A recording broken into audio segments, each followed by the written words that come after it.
Bonjour chers amis, je reçois aujourd'hui dans ce nouveau podcast David Guillaume. Alors David Guillaume, on le connaît, hein, il est déjà venu sur Oxitude. C'est le genre de garçon qui n'hésite pas en général à faire les choses. Il n'hésite pas à utiliser Be My Eyes pour pouvoir entrer son tracteur au garage ou pour monter un tableau électrique. Là, il avait besoin de passer à travers champs. Moi, j'aurais renoncé, lui pas. Il a toujours des solutions à tout. Là, il avait besoin d'une solution de navigation. Eh bien, c'est ce qu'il va nous présenter. Je lui laisse la parole.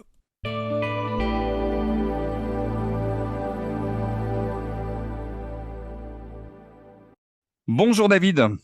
Bonjour Jacques et bonjour à tous les auditeurs. Ben, merci beaucoup de nous accorder si généreusement de ton temps. Alors, je me suis laissé dire que donc tu cherchais, et surtout, on t'interviewe pas tellement parce que tu as cherché, mais surtout parce que tu as trouvé C'est ça, euh, oui. une solution Non sans pour peine. non sans peine, une solution pour pouvoir aller circuler dans des zones où peu d'aveugles circulent, c'est-à-dire dans des zones de, on va dire, zones rurales à travers champs, des zones de parcs, etc.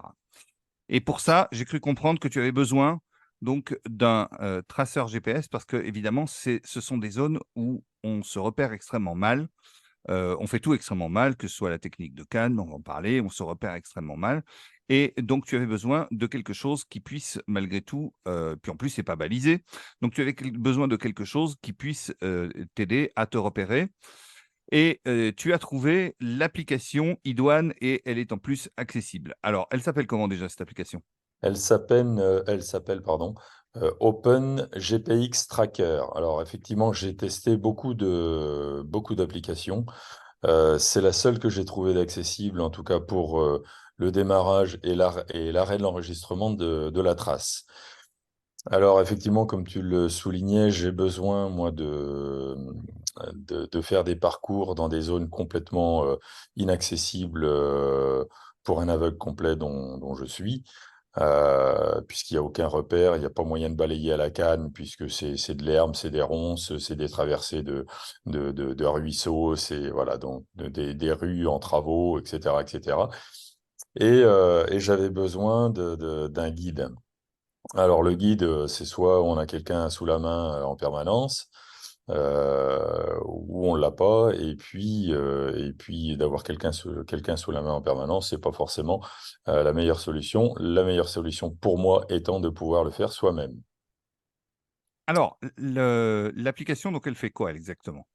Alors l'application OpenGPX Tracker, elle a l'avantage de d'enregistrer une trace au format GPX, c'est-à-dire qu'elle enregistre une succession de points GPS qu'elle compile en un fichier GPX.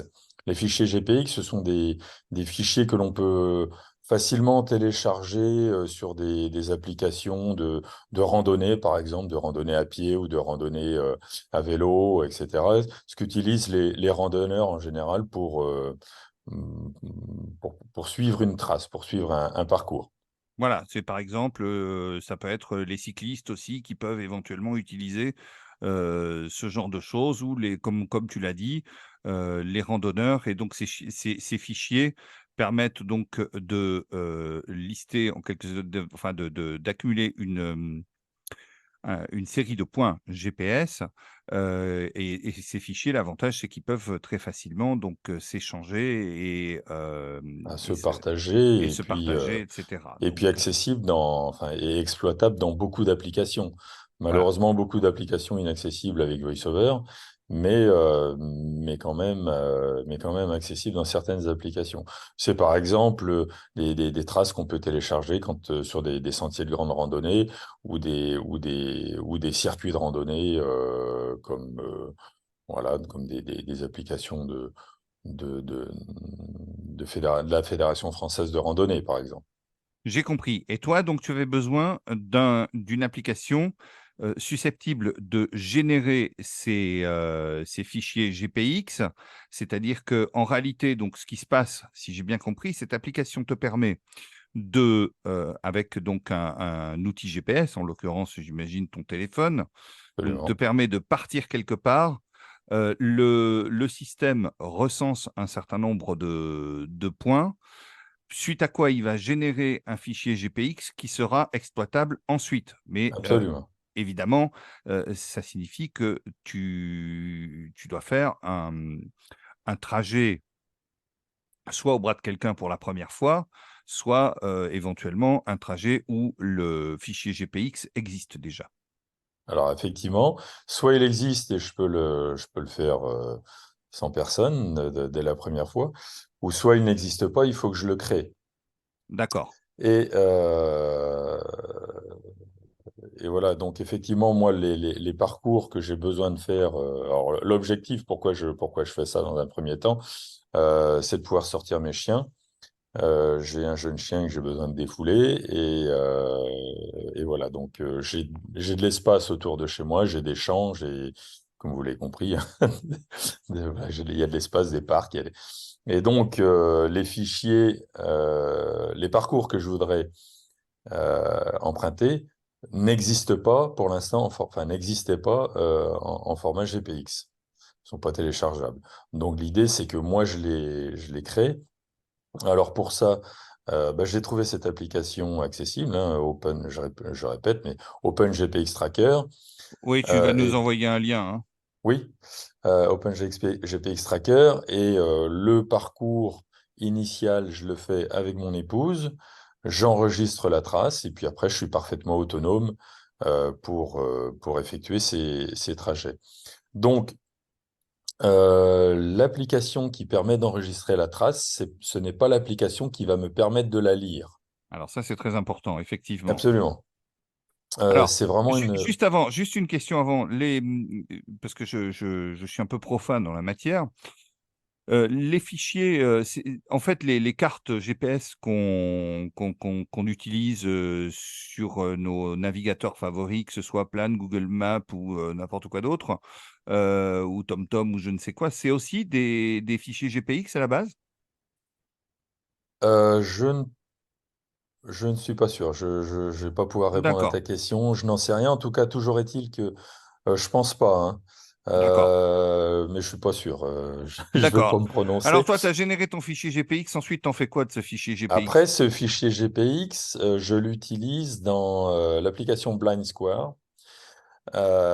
Pourquoi Blind Square? Parce qu'il existe cette possibilité de lecture de traces GPX. Alors, on ne la trouve pas, alors c'est en développement hein, chez Blind Square. On ne la trouve pas, on voit pas quand on ouvre l'application la possibilité d'importer une trace GPX. Par contre, si quand je suis dans OpenGPX Tracker et que je fais partager mon fichier, Mhm. il me propose Blind Square. Alors, une fois, donc, je valide Blind Square, mon fichier s'ouvre dans Blind Square et Blind Square me propose, alors il me dit, il y a eu tant de, bon, je vais prendre le premier fichier, enfin celui que j'utilise le plus, le fichier, il y a 700 et quelques points d'enregistrés et 63 points retenus. C'est-à-dire que sur tout mon parcours, il a compilé 700, plus de 700 points.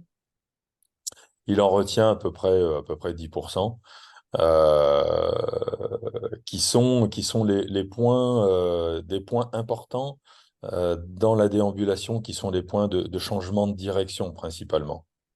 Voilà, D'accord. si vous avez 50 mètres tout droit, il va vous dire point suivant, point 42 par exemple, 12 heures à 50 mètres. Ouais, c'est ça. Mais je- Et il va enlever tous les points intermédiaires sur les 50 Absolument, mètres, oui, puisqu'il a constaté, une fois que le fichier a été compilé, il a constaté qu'il n'y avait pas de changement de direction, donc que ces points absolument, ne servaient à rien.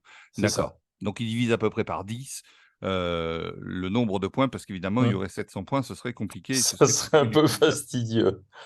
D'accord. Alors donc, tu utilises donc la feuille de partage d'iOS pour aller partager donc et du coup importer le fichier Le fichier GPX dans Blind Square. dans Blind Square et puis après donc Blind Square il te dit donc Blind Square s'ouvre donc sur ce fichier et là il te guide donc il te dit Et là, point. il me dit d'abord, alors je résume, hein, Oui oui mais oui j'ai oui. deux boutons importants. C'est soit aller vers la fin ou soit aller vers le début. C'est-à-dire que moi, quand j'ai enregistré la trace, je l'ai enregistrée dans un certain sens. Et puis, il me propose, donc ça fait une boucle, hein, en général. Enfin, on n'est pas obligé de faire une boucle, hein, on fait le fichier qu'on veut, mais on fait le parcours qu'on veut. Mais là, en l'occurrence, c'est une boucle. Il me propose d'aller soit vers le début ou soit vers la fin. C'est-à-dire, soit vers la fin, je refais mon parcours dans le sens où il a été enregistré, Mhm. ou soit vers le début, ben, il me le fait remonter à l'envers. Ouais, j'ai compris. C'est-à-dire, je pars du point 63, 62, 61, etc., jusqu'au point numéro 1. Jusqu'au point numéro un. Voilà, j'ai compris. Est-ce qu'il y a d'autres. Est-ce que tu peux l'ouvrir dans d'autres logiciels type Lazario ou des choses comme ça? Je ne crois pas. D'accord. Je ne crois pas. En tout cas, Blind Square, c'est la seule application dédiée aux aveugles pour laquelle j'ai entendu, en tout cas pour laquelle j'ai la connaissance de cette possibilité d'importation de trace GPX. Donc, ça nécessite, pour qu'on se comprenne bien, donc ça nécessite d'avoir donc cette application OpenGPX Tracer pour pouvoir faire des enregistrements de trajet, hein. Donc, tu vas démarrer tout simplement l'application et l'enregistrement des points. Tu vas faire ton trajet normalement au bras de quelqu'un ou au harnais d'un chien ou je ne sais quoi, enfin peu importe. Ou quelqu'un d'autre peut aussi faire Oui, cette... voilà, absolument. quelqu'un Mais d'autre peut faire ça. absolument. Et Je- ensuite, oui, pardon, excuse-moi. Non, non, vas-y, oui. Et ensuite, Et ensuite, tu vas le je- partager dans Blind Square, ce qui nécessite bien sûr d'acheter Blind Square qui n'est pas donné, hein, entre parenthèses. c'est ça, Voilà, mais qui est très. Enfin, moi, je suis un inconditionnel de Blind Square.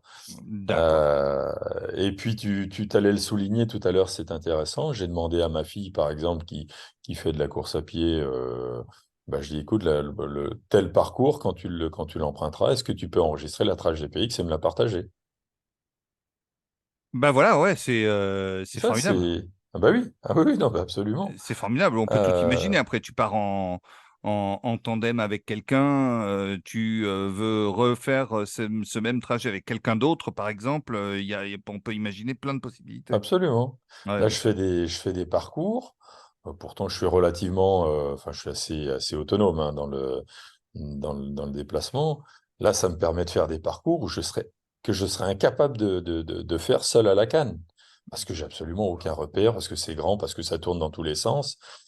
Et avec cette application, c'est quand même, c'est quand même assez fabuleux, quoi. Voilà, alors dans le réel, donc tu l'as expérimenté, tu l'as utilisé, tu as déjà fait des parcours et t'en es satisfait. Oui, j'en suis satisfait avec, il faut quand même mettre un léger bémol parce que c'est pas tout blanc. Il faut quand même être très, très vigilant sur ce type de parcours. Je vous dis, hein, c'est des parcours, il y a des endroits, je traverse des ruisseaux, il y a un moment, je passe entre une mare et une fontaine, il y a des talus à traverser, tout ça, c'est bon. Voilà, faut quand même être vigilant avec ce qu'on connaît de la précision du GPS. Oui, ben bien sûr, mais Hein. ça, voilà, bon, on le précise à chaque fois qu'on parle de Et ce oui, sujet, on est toujours confronté au problème de la précision du GPS, qui est ce qu'elle est. Mais bon, évidemment, à travers champ, elle est quand même meilleure parce qu'il n'y a pas l'effet canyoning, donc ça doit commencer à devenir quand même assez intéressant. Mais c'est cela dit, intéressant. évidemment, on reste avec toujours la même difficulté à laquelle, tant que cette difficulté subsistera, eh bien, on sera Hmm. toujours confronté à ces limitations. Mais Voilà. une traversée de talus, par exemple, qui fait 1 mètre de large, parce qu'il y a un passage à cet endroit-là, vous n'arrivez pas tout le temps pile dessus, quoi. Évidemment, C'est ce que je veux dire. évidemment. Des fois, Ben, oui, bien on sûr. tâtonne un peu à la canne. Mais bon. Mais c'est une canne tout-terrain que tu as? Oh, c'est une canne, une canne. Au début, j'utilisais mon bâton de marche et puis c'est encore moins pratique que la canne. Parce que l'avantage de la canne, c'est qu'on peut quand même aller tâter un peu devant. Le bâton de marche, c'est un peu moins pratique. Je me suis cassé la gueule 1 ou 2 fois, donc j'ai repris la canne et puis je tâtonne de la canne quand même. Il m'étonnera toujours ce garçon. Eh bien, David, merci beaucoup en tout cas Eh de ben nous écoute, avoir. avec plaisir. En tout cas, j'invite tout le monde à essayer. Alors, Open GPX Tracker est D'accord, gratuite, l'application. oui. Essayez-la et puis essayez-la éventuellement dans d'autres applications si c'est possible, je sais pas. En tout cas, Blind Square, ça marche bien. Il y a des applications on peut l'utiliser dans d'autres applications de randonnée pure. Alors, Oui, je bah sais oui, pas. puisque c'est fait pour ça. Ouais. Alors, ben, avec l'accessibilité à chacun d'essayer, hein, je peux pas vous dire. Mais en tout cas, la description point par point, je ne l'ai jamais vue ailleurs que dans Blind Square. Eh bien, écoute, on mettra de toute façon les liens vers ces deux applications, donc Hum. Blind Square d'une part et OpenGPX Tracer d'autre part. Merci en tout cas de nous avoir fait part de ton expérience. Tu es toujours le bienvenu. Et puis, ben, bonne rando. Enfin, soyez prudents quand même. Ouais, ouais, on va essayer. À bientôt. Merci Jacques, à bientôt. Salut.